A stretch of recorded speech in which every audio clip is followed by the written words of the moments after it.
అందరికీ నమస్కారం అండి. ప్రతి ఒక్కరికి పేరు పేరున శుభాభినందనలు, శుభాకాంక్షలు. నా పేరు జలసూత్రం వెంకట రామకృష్ణ వరప్రసాదరావు. కానీ నన్ను జేవిఆర్కే ప్రసాద్ అని గూగుల్లో కానీ ఎక్కడైనా సరే ఇంటర్నెట్లో జేవిఆర్కే ప్రసాద్ అంటే నేను కనబడతానండి. నేను మీకు ఏదో నా మనసులో మాట ఒకటి చెప్పాలనిపించి చెప్తున్నాను. నాకు ఒక ఇద్దరు పిల్లలు, అబ్బాయి అమ్మాయి. అమ్మాయి డాక్టర్, ప్రస్తుతం దుబాయ్లో ఉంది. అబ్బాయి కూడా ఎన్నో దేశాలు తిరిగి వచ్చాడు. ఫారిన్ కంపెనీలో డిజిటల్ మేనేజర్గా ఉన్నాడు. అందరూ సుఖంగా ఉన్నారు. కోడలు కూడా టెస్లాలో మన స్పేస్ ఎక్స్ ప్రోగ్రామ్ చేస్తుంటారు కదండి, ఆ టెస్లా కంపెనీలో పనిచేస్తుంది. మనం అందరూ బాగానే ఉన్నాం. కాకపోతే శాకాహారం మీదే జీవితం వెళ్ళిపోయింది నాది. అందరూ శాకాహారులే. కాకపోతే మీకు ఒక విషయం ఇక్కడ ఎందుకు చెప్పాలనుకుంటున్నానంటే, అబ్బాయి విదేశాల్లో ఉన్నప్పుడు ప్రతి దేశానికి వెళ్ళినప్పుడుగా ఎక్కడా వెజిటేరియన్ దొరికేది కాదు. నాన్ వెజిటేరియన్ ఎక్కడ చూసినా, ఏ దేశానికి వెళ్ళినా చాలా ఇబ్బందులు పడేవాడు. అప్పుడు ఇంకా దొరికింది ఏదో ఒక వంకాయ 500 రూపాయలు మన ఖరీదు లెక్కల ప్రకారం. ఆ వంకాయ తెచ్చుకోవడం, ఏదో చేసుకోవటం, అలాగే చేసుకోమని చెప్పాం. రెడీమేడ్ ఫుడ్లకు కానీ, బయట పబ్లిక్లో దొరికే స్ట్రీట్ ఫుడ్స్ కానీ తినద్దు. ఎంత ఖరీదైన హోటల్స్లో అయినా సరే ఇంట్లోనే వండుకు తిను అని చెప్పాం. అట్లా ఏదో దేశాలు తిరిగాడు. మొత్తం మీద పెళ్ళి అయిపోయింది. ఇంకా ఇక్కడ సెటిల్ అయిపోయాడు. ఇక అమ్మాయి అక్కడ ఉంది.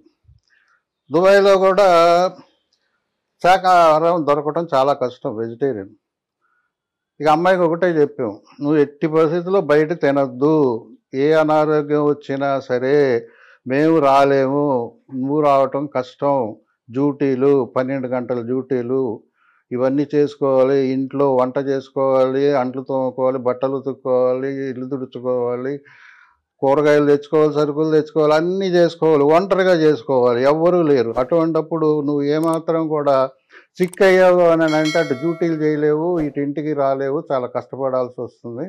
ఇంట్లోనే చేసుకోమా అని చెప్పి ఇక రోజు మా కార్యక్రమం ఏమిటంటే, అబ్బాయికి కావాల్సిన వంటలు, కోడలకు కావాల్సిన వంటలు, అమ్మాయికి కావాల్సిన వంటలు, ఇక ఇంట్లోనే ఇద్దరం కూర్చుని ఇక ఎలా వంట చేయాలి, ఏ రకంగా చేయాలి అన్నీ చెప్తూ దగ్గరుండి ఆ వంటలు వాళ్ళు చేసే విధంగా, వాళ్ళకు వాళ్ళే అన్ని రకాల వంటలు కూడా ఇంట్లో చేసుకునే విధంగా, ఏ వంటలు ఏ రకంగా చేసుకోవాలి దగ్గరుండి మాట్లాడి చెప్పి చేయిస్తుంటే దగ్గరుండి చేసుకుంటుంది. ఇప్పుడు వెళ్ళి కూడా పెద్దగా అవ్వలేదు, 3 నెలలు అయింది వెళ్ళి. అయినా సరే ఇప్పుడు అన్ని వంటలు చక్కగా నేర్చుకుంది. భగవంతుడి దయ వల్ల నా జీవితం అంతా కూడా ఎటువంటి అనారోగ్యాలు, ఎటువంటి బాధలు, సంసారంలో ఏ రకమైన కష్ట నష్టాలు లేకుండా జీవితం అంతా వెళ్ళిపోయింది సాఫీగా. అదే నా అదృష్టం.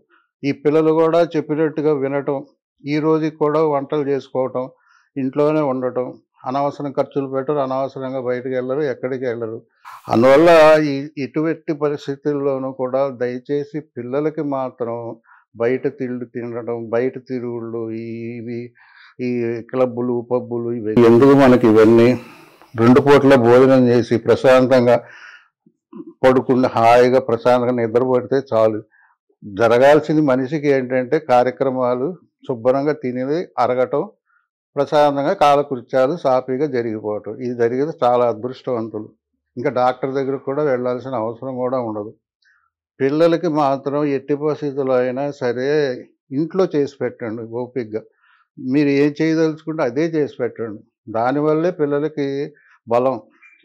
కావాలంటే మీరు ఖరీదు ఎక్కువ పెట్టి, బియ్యమైనా ఏవైనా సరే సరుకులైనా ఎక్కువ ఖరీదు పెట్టి తీసుకురండి. మంచి సరుకు, కల్తీ లేని సరుకు. నూనె ఏదో 150, 200కు వస్తుందని అనుకోకుండా 400, 350 రూపాయలు లీటర్ అయినా గానుగ నూనె తెచ్చి పెట్టండి.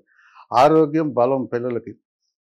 సాత్విక ఆహారమే ఎముకల బలాన్ని ఇస్తుంది, ఎటువంటి రోగాలు రానివ్వదు. అది చిన్నప్పుడే మనం ఎప్పుడైతే చిన్న మొక్కగా ఉన్నప్పుడు మనకు కావాల్సిన ఎరువులు ఎలా మొక్కకి ఇస్తామో, పిల్లలు కూడా మనం ఇచ్చే ఆహారాన్ని బట్టి వాళ్ళ ఎదుగుదల కానీ, వాళ్ళ మెదడు ఎదుగుదల, ఆలోచనలు కానీ, మానసిక వికాసం కానీ, సంతోషం కానీ, ఆనందం కానీ ఏదైనా సరే మనం ఇచ్చే ఆహారాన్ని బట్టే.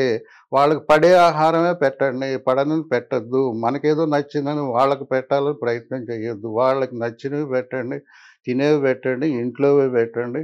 ఇంట్లో ఓపికగా చేసి పెట్టండి. కాస్త సమయం చూసుకొని పిల్లల మీద శ్రద్ధ తీసుకొని పిల్లలే గదండీ! ఒకళ్ళిద్దరు పిల్లలే గదండీ! 10 మంది పిల్లలు లేరు గదా! ఒకళ్ళిద్దరు పిల్లలకి మనం కష్టపెడితే ఎలాగు?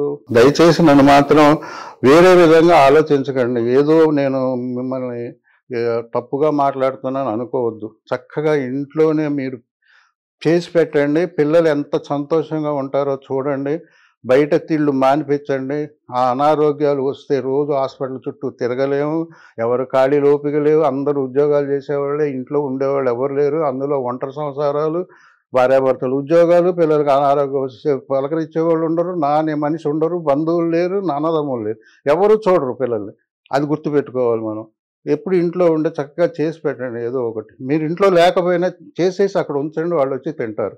అందుకని దయచేసి పిల్లలకి మాత్రం చాలా శ్రద్ధ తీసుకోండి. ఉన్నది ఒక్కళ్ళిద్దరు పిల్లలండి. ఇంట్లోనే భోజనం, తిండి, టిఫిన్ అన్నీ ఏర్పాటు చేయండి. అదే పిల్లలకి బలం. శ్రీరామ రక్ష అవుతుంది. అంతకంటే నేను మిమ్మల్ని ఇబ్బంది పెట్టి నేను మాట్లాడాలని నాకు లేదు.